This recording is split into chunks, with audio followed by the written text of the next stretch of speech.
讲到艺人黄子佼向亚康涉嫌强制威胁等罪，判伊不起诉。昨暗有受害者刊出长篇的文章，讲17岁时向黄子佼侵犯，嘛搁再引起议论。将黄子佼以违法去买艺校性影像，判缓起诉2年。调查立委嘛要讨论修法，希望会当搁加重罚。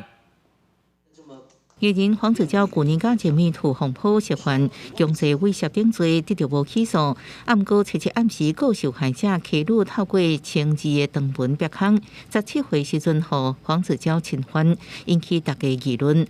黄子佼太太孟耿如各关所有的社群媒体，因为检方搜查黄子佼的时阵，发现伊为不法论坛卖性影像，其中7部牵涉绩效，判缓起诉2年，互各界批评处分伤过轻。那立委也安尼建议修法，希望加重罚则。如果是以对价关系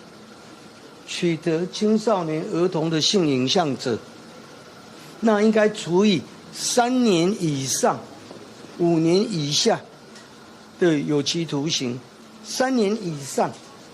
就没办法缓起诉。他购买跟持有儿童或者是少年的这个相关的这个性影像，我们来增订相关的罚则。根据即马低效刑罚者防治条例，持有低效性影像人只处1年以下有期徒刑、拘役，或者是并科3万以上30万以下罚金，并无特别规范买人的法律责任。法律团体的呼吁修法应该更加完善。我没有去打破这个供需链的情况之下是不够的，应该对购买